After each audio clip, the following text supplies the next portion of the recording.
Sim, acho que estamos ao vivo. Acho que agora está valendo. Pela primeira vez, a AD Jogos vem com uma live para tirar dúvidas e fazer esta comunicação com os futuros desenvolvedores de jogos do Rio Grande do Sul. E do Brasil, quem sabe, que está do mundo. Estou aqui com a presença do Everton Vieira, do Ivan Silveira e da Jana, né? Para falar tudo sobre games para a galera.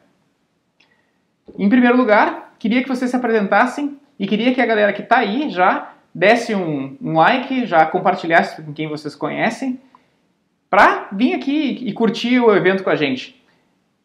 E saibam que existe a AD Jogos no Facebook, lá vocês vão tirar várias dúvidas. Em primeiro lugar, queria chamar a Jana para se apresentar, dizer onde que ela trabalha e como que ela está na indústria de jogos. Eu sou a Jana, né? Acho que vocês explicaram isso. Eu sou recém-formada no curso de Jogos Digitais. Eu me formei em 2019, no final de 2019.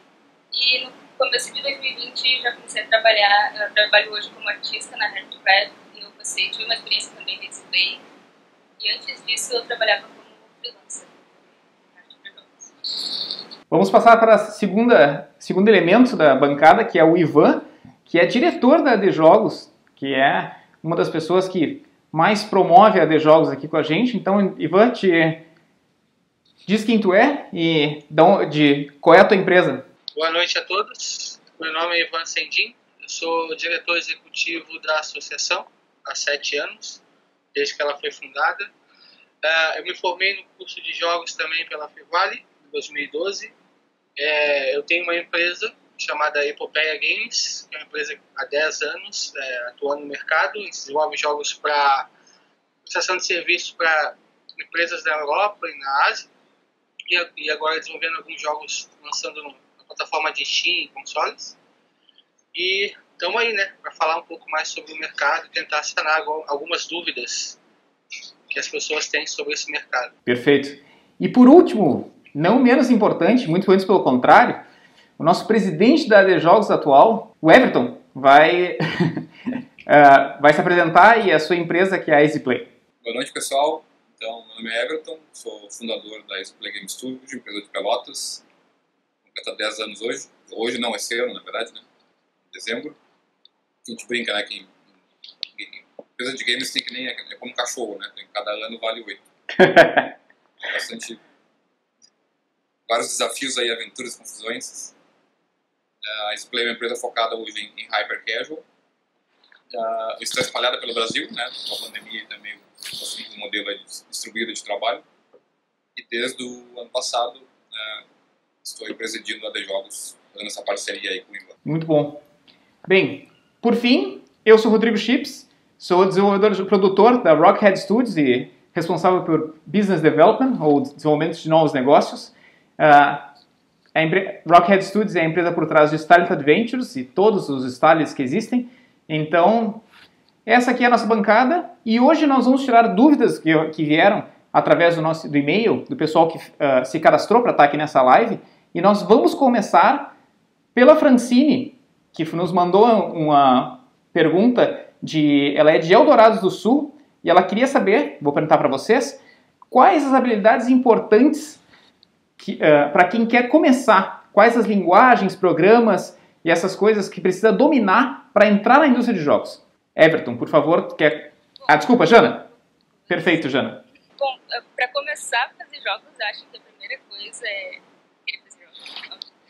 Mas, assim, não precisa focar numa linguagem ou numa ferramenta específica, sabe? Foca no que é... Se tu sabe uma linguagem, já tem alguma base de uma linguagem, tenta usar o que tu tem. Por exemplo, se tu conhece C Sharp, procura fazer jogos com C Sharp. Se tu conhece C, procura fazer jogos com C. Só que se tu quer entrar numa empresa específica, se tu quer simplesmente entrar numa empresa para trabalhar, é legal tu procurar entender o que eles fazem, quais tipos de jogos que eles fazem, né, saber o que eles usam. Falando mais pela AD Jogos, assim, o pessoal é bem acessível, sabe? O pessoal das empresas em geral. Então, procura essas pessoas e fala com elas para ver o que fazendo, eu acho que é um bom começo, assim, um bom caminho para seguir. Perfeito. Agora, Everton, quer adicionar alguma coisa a mais? Posso comentar um pouquinho aí, mas é bem na linha da Jana. Acho que o primeiro ponto não está ligado a linguagens ou alguma skill técnica, e sim a forma de enxergar isso, né? Então, gostar de jogos é só o começo, é importante, mas não é suficiente. E tratar isso como uma profissão como qualquer outra. Eu acho que se a gente pegar assim, talvez o primeiro defeito, o obstáculo ou armadilha de quem quer começar é misturar as coisas. Então, trata logo de cara isso como uma profissão como qualquer outra. Procura um curso profissionalizante, procura uma universidade. No caso aqui do Sul, né, e de outros estados também, procurem alguma associação, um grupo, uma comunidade que te ajude a te direcionar bem. Né? Acho que só isso para complementar ali a resposta da gente. Perfeito. O pessoal tá... E Unity, né, é uma ferramenta ótima para começar. Verdade. Citando uma ferramenta para começar. O pessoal está reclamando que o som está um pouco baixo, eu vou tentar dar uma ajustada. Enquanto isso, Ivan, tem alguma última indicação? Acho que o pessoal conseguiu completar bem nessa parte. Geralmente as empresas da associação estão trabalhando com Unity e algumas com Unreal. Então são as plataformas mais usadas. Geralmente a linguagem é C#. Na relação com a parte artística também eu acho que vale mencionar. Que aí é os pacotes da Adobe, Illustrator, Photoshop, mas parte de Blender, 3D Max, até às vezes em relação com a animação até pode funcionar também o Maya. Então são alguns complementos, né? Mas é extremamente importante, assim, além de entender quais são as linguagens mais usadas, tentar buscar capacitação nessas áreas, tanto se for o caso, com cursos técnicos, se estiver fazendo cursos técnicos ou graduação ou pós, que aí já as universidades já vão aplicar. Senão, também no YouTube está cheio de cursos básicos. Se você está começando agora, tem vários cursos básicos, dá para aprender bastante informação ali para, pelo menos, já ter uma noção de como pode produzir essas peças. Então, hoje não tem como não ter informação.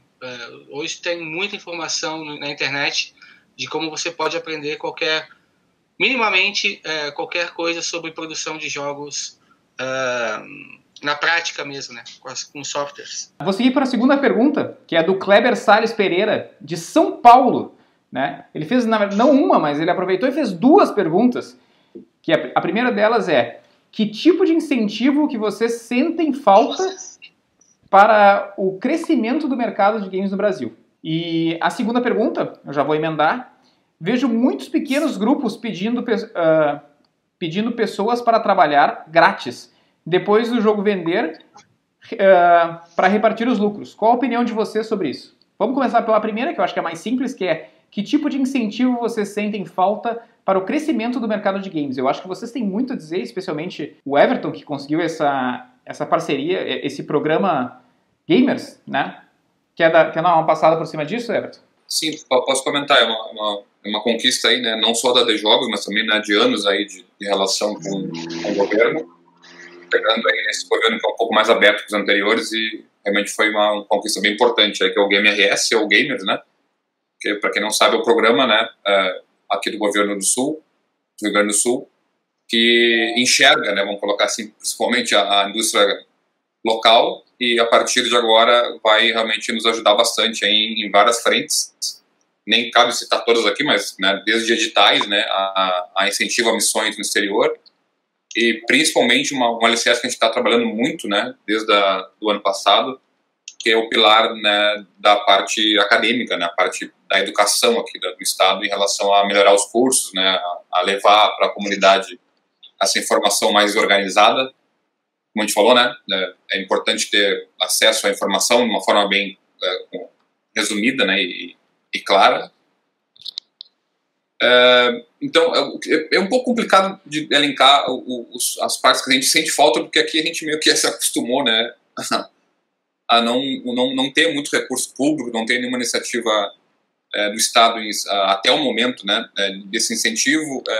Basicamente os editais, talvez eu poderia citar, que aqui no Sul, principalmente, são bem mais raros que em outros estados.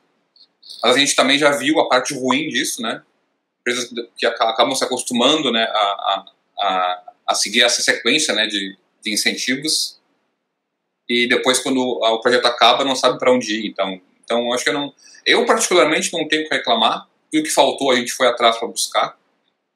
Mas eu acho que, de forma geral, para o país como um todo, né, é reconhecer a indústria como uma indústria bem sustentável, pelo menos a partir de agora, enxergar o quão interessante seria fomentar isso no país todo, para que, né, que empresas consigam levar seu trabalho para fora, serem reconhecidas. Acho que o primeiro ponto assim pode ser o mais bobo de todos, é reconhecer a indústria, ouvir o que a gente tem para falar. Eu acho que a gente consegue convencer aí, facilmente, né, quem não conhece a indústria a incentivar, né, e a investir nela. Com certeza, com certeza. Acho que é um grande passo que a gente conseguiu dar esse ano, a indústria como um todo. E eu já vou, se tudo bem, eu vou pular para a segunda pergunta do Kleber, que é sobre os pequenos grupos que pedem para o pessoal trabalhar de graça e dividir os lucros. Eu acho que uma pessoa boa para responder essa pergunta é a Jana. O que tu tens para me dizer sobre isso, Jana? Eu acho que, primeiramente, é preciso saber diferenciar o que é trabalhar de graça e o que é participar de um grupo para fazer um jogo. Trabalhar de graça ninguém quer, obviamente. E se for participar de um grupo assim, onde está todo mundo trabalhando e tem uma ideia e quer fazer um jogo, eu acho super válido. Mas as pessoas querem, talvez, te contratar, entre aspas, assim, para tu fazer determinada tarefa que seja ali no jogo e não te pagar para isso, tipo, como se fosse um freelancer de graça, digamos assim, eu não acho legal, sabe? Eu acho que primeiro tu precisa entender se tu tá participando do grupo como um igual ali e todo mundo tá desenvolvendo, e eu acho, no meu ponto de vista, acho que isso tudo bem, mas não fazer o trabalho para alguém, sabe? De graça, assim. Tipo, se tu tá trabalhando e a outra pessoa não tá trabalhando, ela só quer que tu faça para depois tentar que o jogo dê certo e aí tentar conseguir algum dinheiro, sabe? Sim, te entendo. Vocês querem adicionar alguma coisa, Ivan ou Everton, sobre essa questão do trabalho compartilhando os lucros? Exato. É uma pergunta um pouco ambígua ali, concordo com a Jana. Tem grupos, né, de amigos, de colegas, de alunos, né, que podem se juntar para fazer um projeto. Isso eu incentivo fortemente, inclusive a própria DJogos incentiva isso tudo, né? Sim. Até procure repetir o grupo em jams e tal, para pegar entrosamento e tudo. Isso é um tipo de ação que a gente fomenta muito. E tem talvez aí, vamos pegar pelo lado ruim da pergunta, um pseudo-empreendedor aí talvez, né, que não tem investimento para montar a empresa e tente contratar, né, a equipe né, em troca de dividendos. Então, é ruim porque quem propõe isso, né, está começando, obviamente, porque não tem nenhum investimento para isso, e a chance desse jogo dar certo, aviso vocês que é baixíssima. Sim. Então, tentando pegar o bom e o ruim, né, aí dentro desse tema aí. O Rafael Copete, de Porto Alegre, ele diz que a DJogos é uma situação modelo para todo o Brasil, em que eu concordo em grau, número e gênero. E, sendo assim, ela está aberta a parcerias com produtores e produtoras de eventos de esportes? Vocês acham que tem alguma conexão com uma coisa com a outra? O esporte, a DJogos? A gente está rindo aqui já porque essa pergunta ela é bem recorrente. e eu vou dar essa risada. Porque é uma confusão muito comum, assim, né?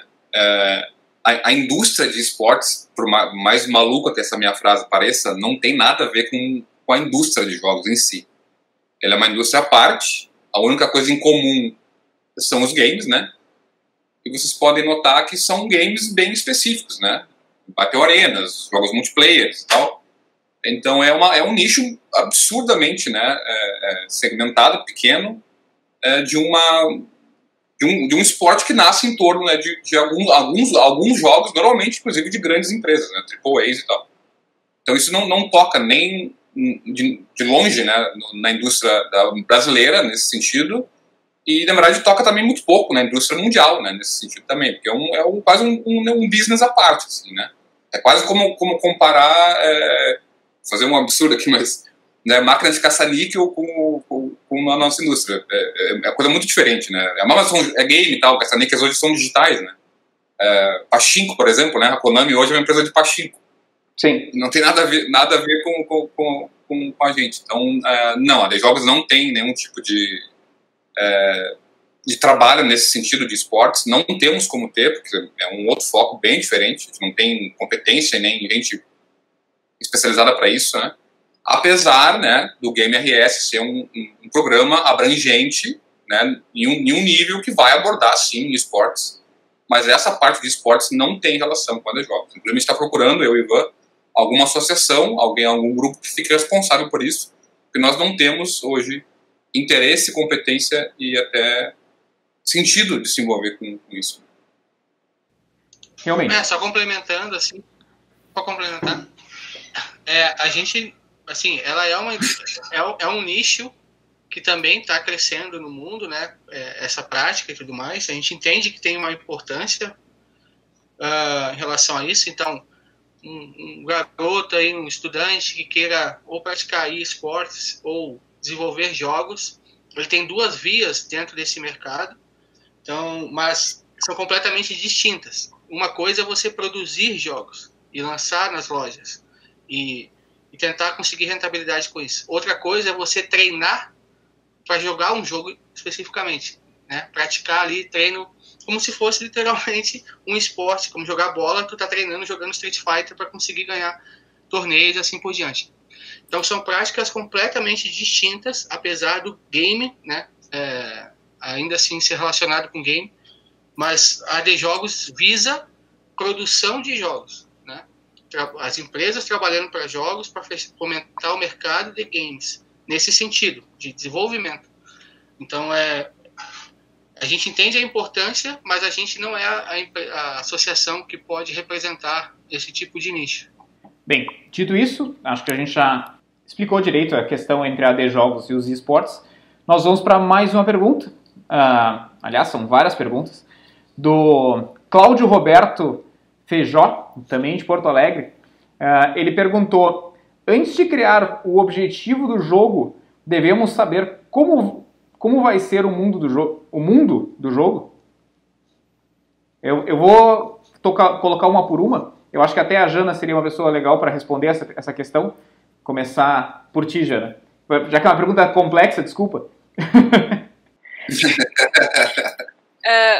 Bom, eu não sei se eu entendi direito, mas para tu criar o objetivo do jogo em questão de mecânicas, assim, por exemplo, tu não precisa saber qual é a temática do jogo. Exato. Tu pode inserir a temática depois que tu já tem a tua mecânica pronta. Agora, se tá falando de um objetivo que é extremamente temático, que eu acho difícil, aí faria sentido, né? Mas em questão de mecânica, não é necessário saber o mundo do jogo antes de tu criar o que vai ser feito nele. Perfeito. Eu já vou para a próxima pergunta, que é: usar criadores de conteúdo para fazer propaganda tem se mostrado uma grande ajuda para o marketing, mas como saber qual?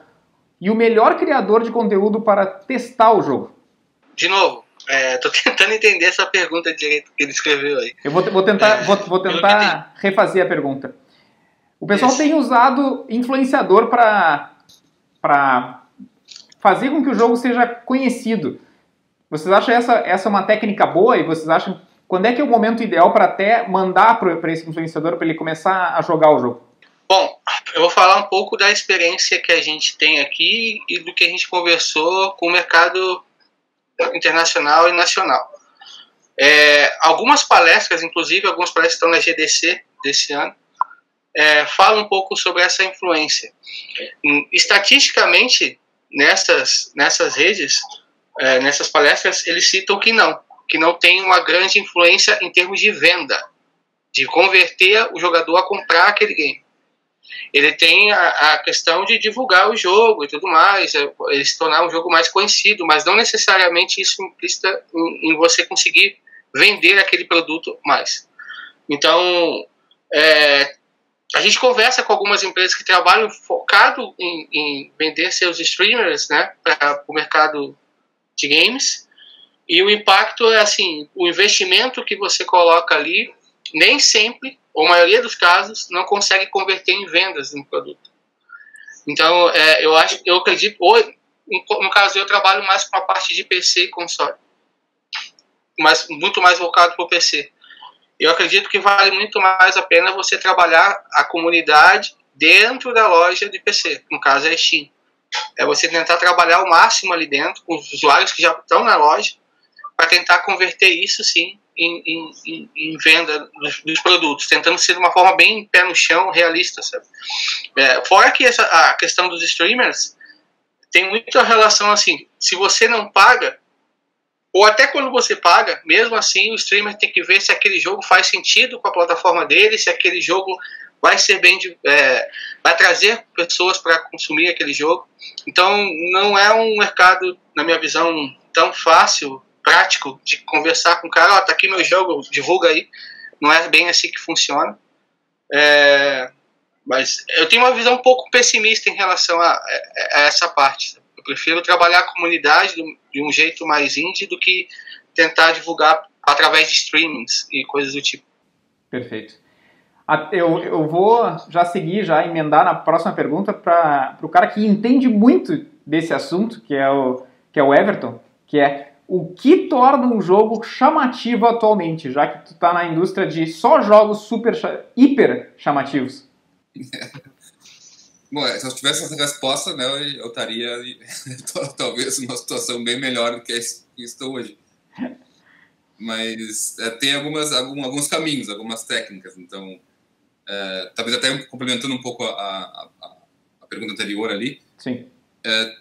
Tem hoje técnicas, né, de medir a temperatura, né, da tua ideia, da tua proposta de jogo. Streamers e influencers são uma possibilidade, desde que tu não precise pagar, né? Hoje a relação custo-benefício, como o Ivan falou, mesmo para um free-to-play, onde ele não trabalha com vendas, ele vai só dar acesso ao jogo, também é bem questionável. Mas lembrando que os influencers precisam de conteúdo, né? Então, muitas vezes o game que tu está fazendo é conteúdo para eles. Então, tentar negociar, né, keys do jogo, né, diferenciais em troca, né, da divulgação, ainda hoje acontece. É mais raro, né, até porque tem muita agência por trás dos influencers, mas ainda acontece. Só reforçar que dá para tentar ainda e conseguir um destaque aí gratuito, né, com influencer, porque é conteúdo para o canal dele de qualquer forma. Então, como tornar um jogo chamativo, o importante é entender o público-alvo para quem está fazendo aquilo, se a tua proposta de ideia, né, seja ela visualmente ou até o tema do jogo e a mecânica principalmente, né, faz sentido, né, é alguma coisa inovadora, não é só mais do mesmo. E nós, aqui nesse Play, usamos muito o Facebook como ferramenta para isso, né? Então, logo que o jogo fica pronto, um protótipo mesmo que muito, muito simples, nós já fazemos campanhas com um vídeo que vende bem o jogo, campanhas bem baratas, né? Campanhas de R$200, por exemplo. Só para sentir se o jogo tem conversão. Se é um jogo sobre aquele tema ali, sobre aquela ideia, com aquela arte, chama atenção. Se chamar atenção, os usuários do Facebook vão nos dizer, clicando, né, na campanha. Então, isso já é uma boa técnica, diria que quase que perfeita, né? Bastante crível, sobre a medição da ideia. Claro, tem que trabalhar para fazer várias, né? Tem que estar preparado para ninguém clicar no teu game e tu mudar isso e criar uma outra ideia, uma variação, até encontrar uma ideia que chama atenção e aí sim começar a produzir o jogo completo. Então, essa é uma técnica para encontrar o resultado. A resposta não tem como dizer que não existe. Por fim, eu vou empacotar a última pergunta, que é: ele quer fazer o Cláudio quer fazer um jogo de card game. Ele quer saber se o jogo ideal é fazer uma arte mais realista ou mais cartoon, e que tipo de jogo que é necessário mais investimento em marketing, que tipo de jogo é necessário menos investimento em marketing. Aí eu vou assumir esse bastão, nesse ponto que depende do público-alvo, simplesmente, né? Se você pretende fazer um jogo de card game para as crianças, ele vai ser um jogo mais simplificado, o cartoon vai funcionar melhor e o investimento vai ser relativo a que meios que tu vai querer atingir esse público. É óbvio que o investimento em marketing é sempre importante. O ideal é que ele sempre seja investido mais ou menos a mesma coisa, a menos que tu tenha um jogo que tu já fizeste uma pesquisa que é uma necessidade do mercado, que não existe comparativo, e também é uma coisa que, como o Everton disse, as pessoas já clicaram, já sabem que existe uma necessidade, já existe um hype em cima disso. Daí o investimento em marketing é um pouco menor. Vocês têm alguma coisa mais a acrescentar nesse aspecto? Para mim é mais ou menos o que tu falou, assim, na verdade é o nicho que você quer atacar, não tem uma fórmula. A galera acha que tem fórmula em desenvolver jogos, não tem. Tu tem que entender qual é o nicho que você quer atacar. E aí a base para você entender qual é o nicho que você quer atacar, na minha visão, é você estudar e ter conhecimento sobre o nicho que você mais consome, talvez. Seja o melhor caminho. Então, porque você já domina aquele nicho, já entende quais são os prós e contras daquele mercado, pode estudar um pouquinho mais para ver quais são os jogos que estão lançando e dando certo. E basicamente a partir daí produzir algo que seja diferencial. Não só em mecânica, mas também visualmente. Porque antes da pessoa consumir o seu jogo, ela vai ver na loja. Daí que ela vai decidir se ela vai comprar ou não. Então, visualmente, você tem que ter uma coisa diferencial. Então, por exemplo, você pode colocar ali Last of Us, God of War e assim por diante. Mas também você tem jogos indies como Cuphead, que é totalmente diferente a visão artística, mas que, nossa, chama tanta atenção que vale a pena também comprar. Então, não existe uma fórmula assim, tem que ser esse tipo, tem que ser tudo AAA. Geralmente, os estudantes que entram nos cursos de jogos acham que vão fazer o primeiro MMO, God of War, tudo AAA. E eles têm que parar com isso, têm que entender a sua limitação, até onde você consegue desenvolver jogos. Tá, eu sei fazer 2D, não sei fazer 3D, então não pensa em fazer jogos 3D nesse momento. Foca em fazer jogos 2D e tenta achar um nicho, uma característica ali que torne o seu jogo diferencial em relação a isso. Visualmente diferente, atrativo, ou então se espelhar num game que vendeu e falar, vou fazer algo semelhante com alguma característica diferente, porque é assim que o mercado se baseia. Não é exatamente, tem que ser tudo AAA. Não entendo desse jeito. Vamos para a próxima pergunta, que é do Thiago Mota, de Porto Alegre. Ele quer saber qual mercado de jogos que vocês têm conhecimento que está mais popular na atualidade. Bom, vamos para números, e números eu adoro números. Atualmente o mercado mobile ele ocupa a metade a plataforma que domina a metade do mercado todo, né, de games atualmente, e a outra metade é dividida aí de forma um pouco bem similar, console ganhando um pouquinho entre PC e console, né? É 48% de mobile ou mobile e 23% de PC e 28% de console. Então, como uma plataforma única, né, o mobile é quase mais do que as outras duas somadas, né? Então, sem dúvida, mobile hoje é a plataforma mais popular, vamos colocar assim. Mas são nichos diferentes, né? As três plataformas base, console, mobile e PC, têm as suas formas, os seus modelos de negócio, os seus formatos de jogos, as suas regras, vamos colocar assim. PC e Premium é uma forma, né? Mobile Free-to-Play é outra, o Hyper Casual é um nicho dentro do próprio Free-to-Play e tal. E console segue, né? Digamos, talvez trazendo, né, um modelo tradicional, né, de negociação, de modelo de negócio que a gente conheceu quando, no caso, né, dos nós três mais velhos, a Jana novinha aí, conhecemos quando tivemos nossos primeiros consoles. Então, em termos de popularidade, mobile é a mais popular. Sim, com certeza. Não sei qual a pergunta, se tinha alguma segunda pergunta dentro dessa, mas... popularidade também. Eu até vou fazer um bem bolado aqui, porque o Demetrio Bianchi, no nosso chat, fez uma pergunta com relação a um convidado, a uma live que ele assistiu, que o Grazetti disse que na indústria a cada 100 empresas, apenas 20 se sustentam. E essa pergunta que eu tinha feito era, na verdade, do Luan Deuner. O Thiago Mota, de fato, perguntou como é o mercado de trabalho no Rio Grande do Sul e no Brasil na área de games. Então, eu gostaria de ouvir até da Jana, que está entrando no mercado e está vendo assim, quais são as opções que existe, como é que é trabalhar na Hermit, quão difícil foi entrar no mercado para ela? Bom, na minha experiência, né, eu sempre estava próxima ao pessoal das empresas, por causa de eventos da faculdade, inclusive, também por causa da D-Jogos, e eu estava sempre frequente em eventos, então a minha proximidade com as empresas estava bem frequente, sabe? Sempre estava vendo o que o pessoal estava produzindo e eu conhecia bastante pessoas, eu pedia ajuda para pessoas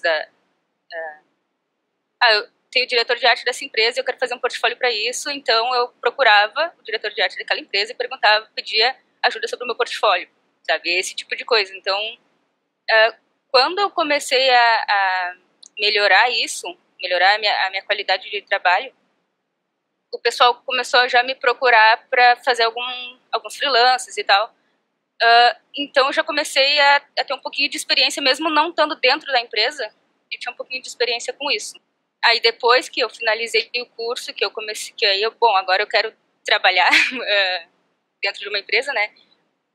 Aí eu já tinha um portfólio um pouquinho melhor. Eu conversei com o Everton e o Matheus, que são da EasyPlay da Hermit Crab. Comecei a fazer meio turno em cada empresa, assim, sabe? E aí eu conheci bastante coisa ali dentro. Eu acho que para qualquer pessoa que queira entrar no mercado de trabalho, começar a trabalhar de fato, é importante isso, sabe? É importante ter essa proximidade, assim. Tem que ser visto, tem que ir nos eventos, quanto mais presente tu tiver, é melhor para ti. Se tu quer realmente entrar no mercado. E eu não considero, no meu ponto de vista, eu não considero que foi difícil nesse sentido, sabe? Porque todo mundo era muito acessível sempre. Então, estar próximo não era uma dificuldade. Estar focada nesse meio não é por isso. O comentário é totalmente isento e imparcial. Mas eu sugiro fortemente que todo game dev, todo aluno que esteja começando a trabalhar, quero que a Jana comente isso também, deveria começar com Hyper Casual Game. Um Hyper Casual, como o nome diz, é a essência de um gameplay, é basicamente o core game exposto, e ele por si só é um jogo completo. Ele pode ser lançado, e se vocês... não digo nem que devam focar em um primeiro, porque seria quase uma falha na matriz, né? Mas tentem fazer 1, 2, 3, 4 e até consigam, né, evoluir rápido e atingir um game realmente interessante. Quem define que o jogo vai ser lançado é a forma mais justa que temos hoje na indústria, que é o usuário. O usuário vai dizer se o jogo é bom ou não em um Hyper Casual Game. Através de um teste de marketing, o usuário vai dizer se interessou por aquilo ali ou não. Então, o Hyper Casual Game seria hoje talvez a ponte mais curta entre o desenvolvimento e o lançamento de um jogo. A publisher vai ser a publisher mais amiga de vocês da face da Terra, porque ela sabe que esse jogo não tem, se mostrou os dados certos, não tem chance de dar errado, então ela vai colocar investimento na hora, imediatamente.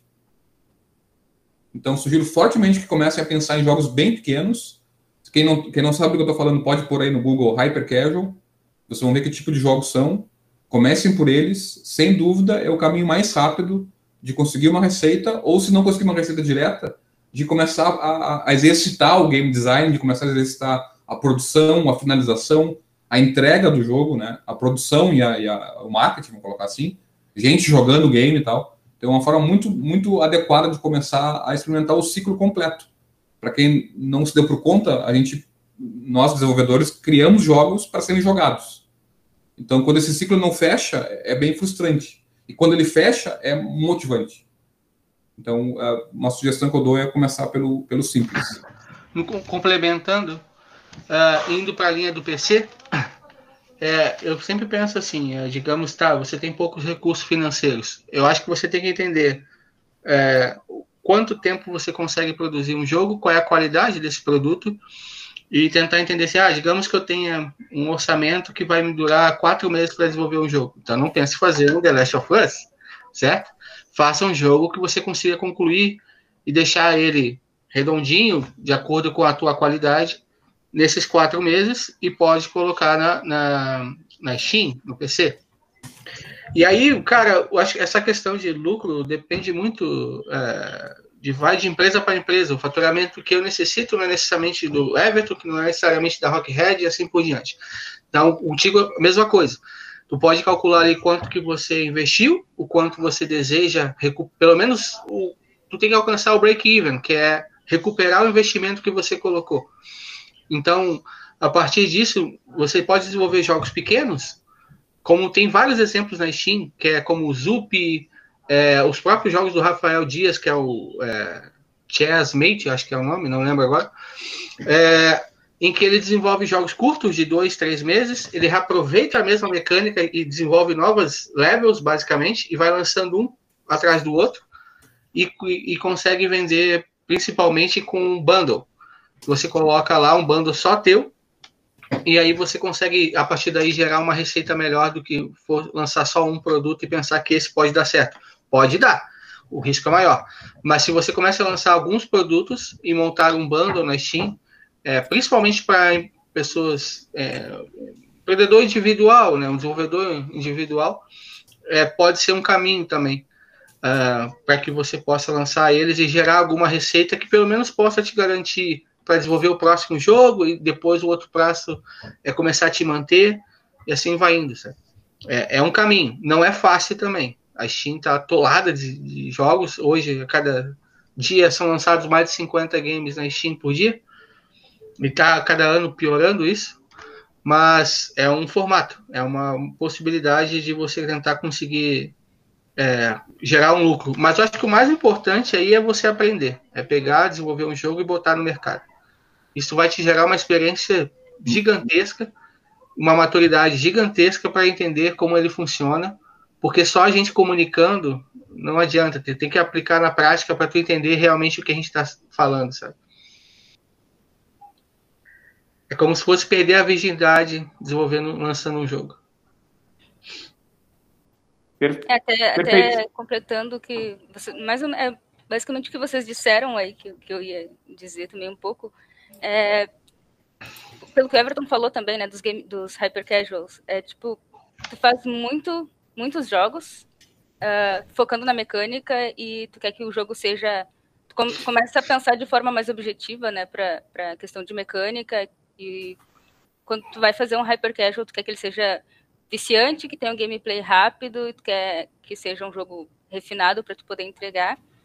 E também, e acho que isso também não se aplica só ao jogo do celular, né? Quando se tu tá começando como um desenvolvedor, eu acho melhor, tipo, é melhor tu começar a focar numa entrega boa do que numa entrega grande. Então, não é bom, sabe, focar numa ideia muito grande, porque se tu tá começando agora, provavelmente tu tem uma equipe limitada também, não tem muitos recursos. Então faz o melhor que tu puder, mesmo que seja uma parte pequena do jogo, sabe? Tu pode imaginar um jogo grande, mas foca numa parte pequena dele para poder apresentar isso e vender de alguma forma. A Luísa perguntou ali em relação a Game Jam serve para isso? Serve. A Game Jam serve para muitas coisas. Uma delas é exatamente isso. Um case de muito sucesso que saiu de uma Game Jam chama Thomas Was Alone. Claro que o mercado na época era completamente diferente de hoje, mas saiu de uma Game Jam. Mas hoje também a Game Jam sai vários jogos que dá para se aplicar totalmente no hyper casual da vida. Então, sim, acho que sim. Se queres um case de sucesso que saiu numa Game Jam, é um jogo chamado Surgeon Simulator. Na Global Game Jam, que o assunto era só o batimento do cardíaco. O som do batimento cardíaco. Não estou no Brasil, mas são brasileiros. Não, o Rodrigo até trabalhou na Game Jam anterior com o Ico, com o pessoal daqui, com a Amora e com o Santos. Então, isso aí. Vamos para mais uma? Vamos. Então, o Roberto Litel, de Porto Alegre, perguntou como está a procura por desenvolvedores de jogos brasileiros em empresas do exterior? Uma pergunta bem interessante. Eu já tive o prazer de ir para lá e eu acredito que a gente tem esse problema, não essa coisa boa, né? Depende do ponto de vista. Depende do ponto de vista. Como é que tá agora o momento, Jonathan? O assédio está muito alto para ti? Nas empresas de fora? Não, de fora não tem muito assédio, não. Não? Não. Para mim tá tranquilo. Mas, assim, pelo que eu tenho visto, né, tem bastante gente indo para empresas do exterior sem ter tentado ir para empresas do exterior, sabe? O pessoal está trabalhando aqui, se destacando de alguma forma e começam a receber convites. Sim, LinkedIn. LinkedIn tá aí, né? LinkedIn tá aí para isso. Então, se o teu objetivo é ir, eu acho que é um bom momento agora. Até porque tá todo mundo trabalhando remotamente ainda é mais fácil, né? Não precisa necessariamente tu ir para lá, para trabalhar lá. E como é que vocês estão vendo esse assédio do exterior, Ivan e Everton? Para a empresa é péssimo. Quem acha o cara bom e quando a gente mantém esse cara bom, vem uma empresa e leva ele embora, né? Isso já aconteceu com algumas empresas da associação. Eu acho que assim, o caminho é basicamente tem uns exemplos na própria Rio Grande do Sul aqui. Tem pessoas que começaram numa empresa pequena no Rio Grande do Sul e dali foi para a Samsung lá na Amazonas. Depois foi para a Hoplo na Santa Catarina e dali foi para outra empresa lá na Alemanha. Agora está lá na Inglaterra trabalhando no Gear 5, né? Tem alguns profissionais que fizeram esse caminho. O detalhe, assim, para conseguir trabalhar direto no mercado internacional sem passar por essas empresas, tem que ser muito foda. Tem que ter uma qualidade absurda, uma disciplina gigantesca. Não é assim para entrar no mercado lá fora. Pode conseguir, pode ser diferente. Mas o caminho seria você estudar, se capacitar, a partir daí pegar oportunidade em empresas pequenas e vai evoluindo gradativamente. E à medida que você vai evoluindo nessa empresa, você vai tendo mais experiências para botar nesse currículo e, consequentemente, tentar oportunidades lá fora. Esse seria o melhor caminho. Não, claro que tu sempre, paralelamente, pode ir tentando. Não há motivo para não tentar botar os currículos e portfólios nas vagas lá de fora. Mas a chance é menor, né? As possibilidades de conseguir uma vaga direta é menor. E em relação à percepção para nós do mercado, os profissionais com muita qualidade acabam indo. O sonho deles também é esse, né? Além de desenvolver jogos, também tem essa questão de morar fora e estar sendo pago para desenvolver jogos lá fora. Não tem muito o que fazer em relação a isso. Se é o sonho do cara, né? Mas para nós não é bom.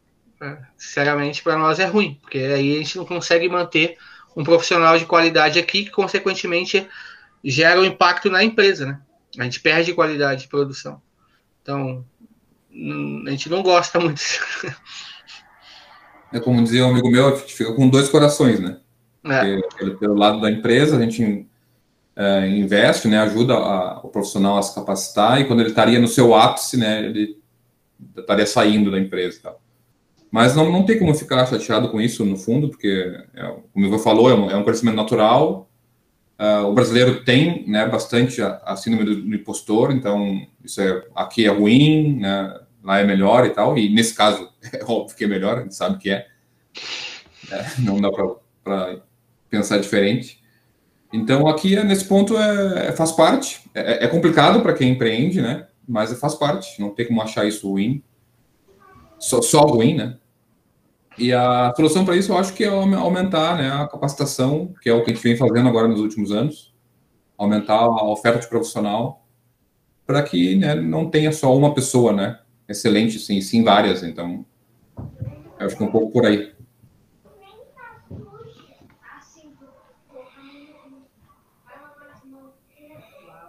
Perfeito. Então, acho que a gente já chegou a alguma conclusão que tem mercado, né? Desde que a pessoa crie o seu portfólio aqui dentro, né? Não necessariamente indo para os grandes centros, como eu vi alguém comentar alguém não. vamos ser justo, como o Gerê comentou, né? Mas é necessário. Próxima pergunta, do Iago Freiberger, de São Leopoldo. Como é o mercado para quem trabalha com arte conceitual nas empresas de jogos? No Brasil... Faz uso de arte, de concept art? Sim, no Brasil, extremamente nichado e difícil. Por quê? Por conta da maturidade das empresas. Ainda não tem muita empresa podendo contratar um nicho tão específico. Mas isso é questão de tempo. Uma comparação que dá para fazer é o nicho, por exemplo, de sound designer. Há anos atrás, a gente não tinha ainda um mercado que abraçasse esse tipo de demanda. Por quê? Porque ainda estava sendo construído, as empresas achavam que poderiam desenvolver por conta própria a parte de sons, e à medida que foi lançando jogos, foi fazendo trabalhos de mercado, foi vendo que essa demanda é importantíssima. E começou a dar seu devido valor. E isso vai acontecer com várias áreas, narrative design, a parte de arte conceitual, dá para se usar, tem como tu fazer um freela para artes conceituais para algumas empresas, mas ainda é um nicho muito pequeno e para tu realmente trabalhar, ser contratado para fazer só isso vai demorar ainda alguns anos, porque as empresas ainda precisam crescer muito para chegar nesse nível, assim, na minha visão.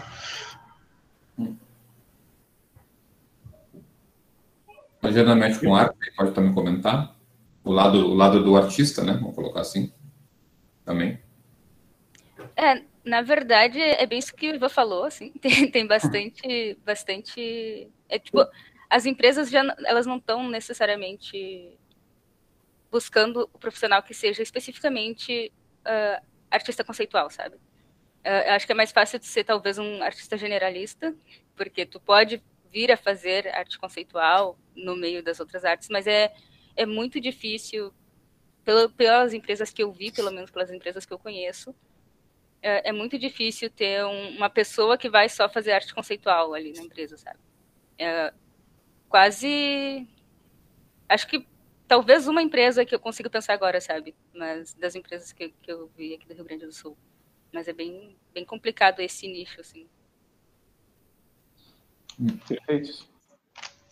Então, mais uma pergunta, né? Do Rodrigo Fagundes Cotrim, de São Paulo. Ele perguntou qual a melhor maneira de fazer networking para entrar no mercado. Vai em evento. Aí, ó, matou a charada. Essa foi um... Obrigado, próximo. Não, mas não adianta só ir no evento, né? Tem que conhecer as pessoas nos eventos. Essa é a chave. Claro. Todos os eventos. Participar de eventos de universidade, participar de jam, participar de tudo. Quanto mais eventos tu for e mais se tornar presente, realmente ir conversar com as pessoas, mais network você gera em relação a isso. É o principal. Tem muita gente que diz, mas eu tenho vergonha e tal, essa coisa de... eu até vou nos eventos, mas não consigo falar com ninguém. Então, vai acompanhado de um amigo que fala, sabe? Pega o Facebook das pessoas, o LinkedIn, sei lá, a rede social que tu usa, adiciona as pessoas e puxa um assunto, sabe? Eu conheci muita gente, acho que eu não vou dizer todas as pessoas da área, mas 90% das pessoas da área que eu conheci foram em eventos, sabe? Foi, tipo, numa reunião da The Jogos, foi no Dash, foi numa Game Jam. E hoje eu considero que eu conheço bastante pessoas, assim, sabe? Então, até, inclusive, a Luísa, que tá aqui no chat, eu conheci ela numa Game Jam, e foi ela que me falou da vaga que eu tô ocupando hoje na empresa, sabe? Por exemplo. Eu nem sabia. Ela que me chamou. Olha só, tem interesse? A gente se conheceu numa Game Jam, sabe? E dê a cara a tapa. Vai nos eventos e mostra o seu trabalho. Não fica com medo de tomar crítica. Pelo contrário, isso é bom. Mostra, cara. Mostra ali seu serviço, troca ideia. Pega cartão. Não dá cartão para nós, pega cartão. Para pegar os contatos. É mais importante para você isso. Mas dá a cara a tapa. Para de ficar com vergonha. Faz as ações aí, que é o único jeito de você mostrar. Quem não é visto não é lembrado. É bem simples. É legal também que, principalmente para os alunos, né? Eu tenho muito colega que fazem muitas coisas legais, só que ninguém sabe. Que eles não postam em nenhum lugar, sabe? E aí, tipo, eu quero um dia trabalhar em tal empresa. Tipo, tá, mas eles estavam procurando gente para isso até ontem, assim. Mas é que daí eu já não tenho tanta experiência. Tipo, tá, mas tu quer adquirir experiência como, sabe? Tu não mostra para ninguém que tu faz, tu não pede o feedback, tu não procura. Às vezes pode ser até assim, tu realmente não ter experiência para fazer aquilo, mas vai procurar ver o que eles querem, sabe? Tipo, o que eu preciso fazer para adquirir essa experiência, sabe? Bom, conversa, né? Conversa com as pessoas. No geral é isso. Aproveitando o gancho dessa questão, até vou colocar já a próxima pergunta, que é do Ryan Ricardo da Silva Rossi, de Porto Alegre, que ele disse assim, no término do curso de jogos, há sempre uma dúvida que fica, tá, e daí? O que mais que eu faço a partir daqui? Né? E eu vou, até nesse aspecto especificamente, eu sou formado em jogos digitais, e o que eu fiz foi pesquisar todas as empresas e mandar currículo para todas elas. Foi o meu primeiro passo, e o meu segundo passo foi ir num evento que existia, que era a SB Games, que era a única coisa que a gente tinha na época, assim, fundamental no Brasil. Então, vocês têm uma outra dica? Para mim já está errado esperar terminar o curso. Eu ia dizer, não tem uma chave mágica que liga ali, que você tem que esperar te formar para mandar currículo. Claro. Recebe vários feedbacks dos coordenadores da universidade, porque tem uma galera que faz exatamente isso. Não, eu vou terminar o curso para pensar no trabalho. Cara, tá totalmente errado. Tu tá anos atrás de alguns outros. Cara, faz o curso e em paralelo já busca eventos. Qual é o problema? Tu pode já começar, imagina, tu começa trabalhando no mercado e fazendo o curso. Só vai melhorar. É só um complemento. Tu vai ter experiência de mercado fora e mais a universidade capacitando a parte básica ali de produção. Então, não tem que esperar nada. Tu tem que, basicamente, já pesquisar os eventos que tem, lives que tem, tudo que tiver, e correr atrás já desde agora. E mostrar o serviço. Não tem que ficar esperando. Mas se não mandou, então mande, né? Mande o feedback. A gente fala, eu posso falar por nós aqui, né? A gente dá retorno, sempre que possível dá um retorno. Mas demora um pouco, porque é bastante currículo, mas a gente procura dar para dizer, isso aqui não passou, porque nós fazemos testes, né? E a gente procura dar um feedback do teste feito, quer dizer, não rolou porque o teste ficou ruim assim, por isso. E aí a pessoa, nesse caso, não se desmotiva, né? Segue estudando, segue praticando, porque normalmente diz o que tem que fazer para ficar bom, então. Mas um ponto desse de não esperar, né, acabar, é porque se tu começar a já mostrar o teu interesse, o teu trabalho, começar a montar teu portfólio no momento que tu está na faculdade, quando chegar no fim da faculdade, o teu portfólio já vai ter um progresso, tu já vai mostrar o que tu aprendeu no correr desse tempo, sabe? Então, às vezes, tu pode não ter uma qualidade super boa ali no final da tua faculdade, mas tu conseguiu mostrar o quanto tu conseguiu evoluir naquele tempo, sabe? E isso é super bom pro currículo, pro portfólio, enfim. Aí já fica também uma dica para as universidades, a gente já está conversando, como o Ivo falou bem, né? Tu vai ter que te esconder, na verdade, para a gente não se conhecer, porque a DJogos está indo todos os anos, todo semestre, em todas as faculdades, conhecendo os alunos, os coordenadores indicando os alunos, olha esse cara aqui, esse cara está bem dedicado e tal. Então, hoje está muito fácil. Eu não quero entrar na linha do geração Nutella e tal, mas hoje está muito fácil. É só não te esconder e te dedicar, que a gente quase vai te achar, na verdade. Mas esse é um ponto interessante que tu citou aí, que complementando esse pedaço. Cara, os professores estão aí porque eles têm toda uma história por trás para estar dando aula. Esses caras também conhecem um pouco do mercado e conhecem as empresas da associação, a maioria, pelo menos. Então, eu tô até recuperando um pouco daquela questão do network. A tua network já começa na sala. É só tu conversar com ou alunos que participaram de eventos ou então o próprio professor, sabe? E apresentar para eles, ó, o que você acha disso, o que você acha daquilo. No mercado de jogos, por mais que tenha a questão de a gente mandar de currículo e tal, o que eu vejo é o seguinte: o momento que a gente pede um currículo é que a gente já passou de várias etapas anteriores, de pedir indicação para a empresa, de pedir indicação para alunos, pedir indicação para professor. Como a gente não achar nada disso, aí tá, vamos mandar o currículo aqui, vamos pedir currículo para ver se a gente acha. Quando vocês verem isso, cara, provavelmente foi a última etapa que a empresa fez. Geralmente. Claro que tem sempre exceções. Mas já pense nisso, cara. Teu professor na tua frente aí, até colegas aí que participam de eventos, já são teu network para poder conseguir trocar ideia e tentar conseguir contatos para mandar currículo e tudo mais. Perfeito. Então não façam como eu, não busquem no final. Mas na tua época foi durante a faculdade. Tá ótimo. Tá a tua época foi outra, né? Existiam 2 empresas em Porto Alegre. Pois é. Outra. Vamos para a pergunta da Mayara Novaes, que é uma pergunta mais filosófica, que ela é de Bagé e ela quer saber o que vocês acham do foco do futuro dos jogos, jogabilidade ou história? Vou falar do PC. No PC tem muito essa questão de ter enredo também. Isso atrai bastante. Jogos como Last of Us não é só jogabilidade, tem bastante enredo. E não é só questão artística, tem enredo de fato.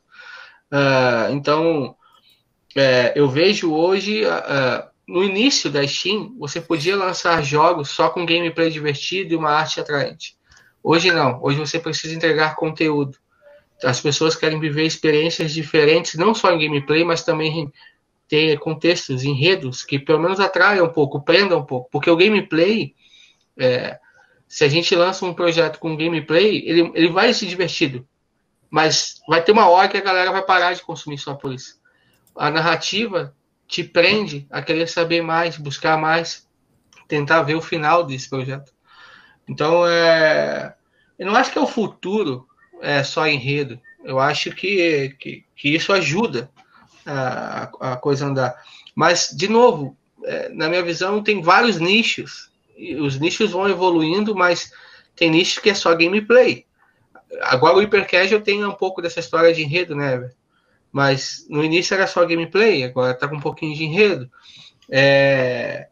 Então, na minha visão, não tem muito essa questão, vai ser isso ou vai ser aquilo.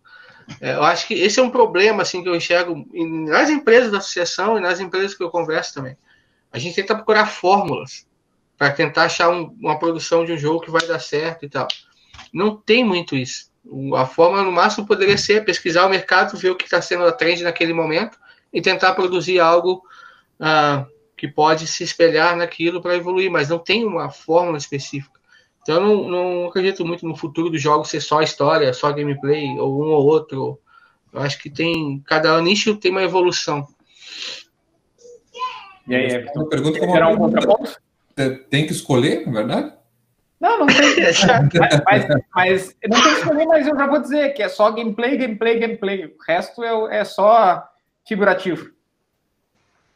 O que te mantém jogando é o gameplay. Né? Isso é fato. A narrativa vem complementar uma experiência interativa, assim. Obviamente tem jogos focados, né, na narrativa, no sentido de ser um diferencial se comparado a um outro. Eu sempre cito o Uncharted por ser um fã da franquia.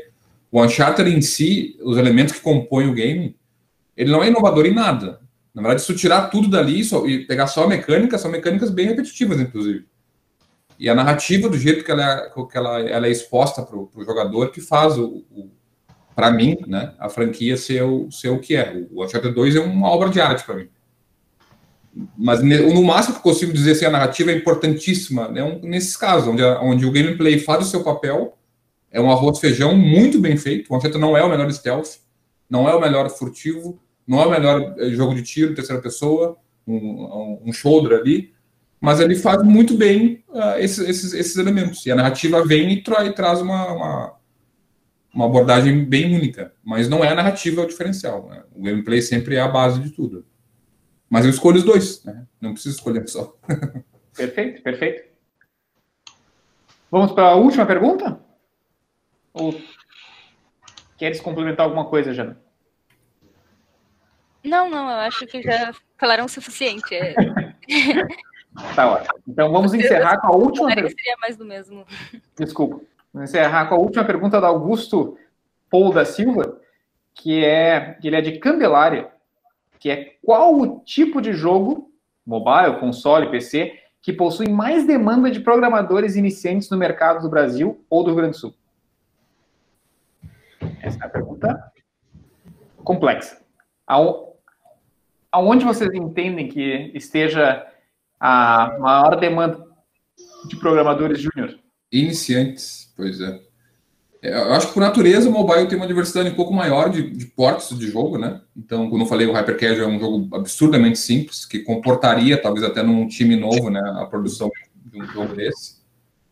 Console, eu acho que é uma plataforma um pouco mais exigente, até porque é baseada em Premium, e Premium tem essa premissa de tu vai pagar por uma coisa que te interta, que pareça, né, mais pomposo ali.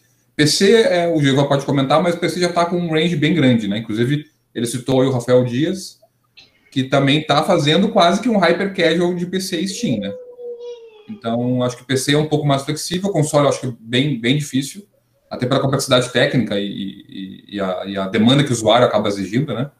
Então, acho que mobile seria uma plataforma mais fácil de projetos menores e, consequentemente, de um programador júnior. Eu diria exatamente do mobile por conta disso, de ter várias demandas sendo produzidas ao mesmo tempo. Eu acho que é mais essa questão. Como no PC tem esse caso do Rafael Dias, que no caso são vários jogos sendo produzidos também, mas ele vai, de novo, se espelhando no mobile. Então, o ponto é o seguinte, no PC e no console então nem fala, mas no PC a produção de um jogo é bem mais demorada do que no mobile. E é geralmente uma demanda, no máximo duas ali, a não ser os casos do Rafael Dias. Mas eu acho que no mobile é muito mais. A TEPS tem 250 jogos, imagina quantos jogos eles fizeram simultaneamente para lançar. No Hyper Casual aí, que o Everton trabalha, tem pelo menos uns 4, 5 jogos sendo produzidos no mesmo tempo, com equipes diferentes. Sabe? Então, a demanda acho que maior é do mobile do que no PC. Perfeito. Então, acho que chegamos ao fim desta primeira live, desse primeiro evento. Alguém tem alguma pergunta aí no chat que não está lá? Também pode dar uma oportunidade aí, não sei, Chips. Alguém tem algum comentário a fazer neste exato momento no chat? Dou-lhe uma? Dou-lhe duas?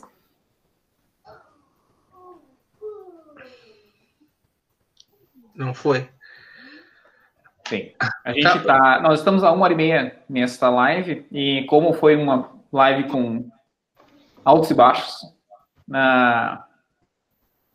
a gente vai encerrar por aqui. Eu agradeço imensamente a presença desses bravos guerreiros que vieram para cá, para o Meet, para ouvir essas respostas, além, obviamente, da sabedoria do Ivan, da Jana e do Everton, que puderam nos elucidar várias questões que apareceram. Eu espero que a próxima seja muito melhor, e será, com certeza, live, e vamos melhorar uma atrás da outra. Algum comentário aí? Quero complementar. Primeiro, em relação à questão de cursos, tá? A gente está gravando essa live agora, assim como a outra parte do YouTube, a gente vai somar isso e vamos colocar lá no canal da D Jogos. Tá, então vocês vão poder ver completa essa questão aí, até para retirar dúvidas de novo, né? Esquecer alguma coisa que a gente comentou aqui, pelo menos pode olhar lá de novo. Segundo, na descrição do YouTube, que a gente vai colocar lá, vai ter todos os links de todos os cursos de jogos que são parceiros da D Jogos. Então, a UX, a Senac, a Unicinos, Fevale, PUC, Uniriter, todos eles vão estar lá, então vocês têm os acessos lá, os links, até o e-mail do contato do coordenador para trocar ideia. Então vocês vão ter toda essa informação. A gente tem cursos técnicos até mestrado em jogos. e ali vai estar todos os links ali para vocês poderem trocar ideia e tirar dúvidas em relação a toda essa parte. E a última informação em relação a tudo isso. A ideia é que a gente faça uma segunda live, como o Chico falou, a gente vai tentar melhorar nessa questão, que será no final do mês, para falar mais sobre a questão da AD Jogos, e principalmente voltado para os estudantes da universidade, como é que você pode trabalhar hoje no mercado de games do Rio Grande do Sul. Então a gente vai contar várias novidades do que a AD Jogos está falando, sobre o programa Game RS, várias coisas em relação a tudo isso, voltada mesmo para o Estado, tá? É um foco mais no Estado. E a partir do mês seguinte, de setembro, e evoluindo, a gente quer fazer mesas redondas com profissionais de cada área. Então vai ter mesa redonda sobre game design, vai ter mesa redonda sobre arte, programação e assim por diante. Então vão acompanhando o que a gente vai fazer nas lives mensalmente, e a próxima vai ser no final do mês, que a gente vai divulgar nos canais de novo.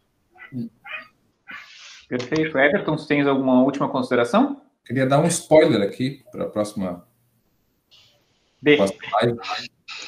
O Passarinho me contou que talvez tenhamos alguma coisa como cursos oficiais de Unity Unreal no Rio Grande do Sul.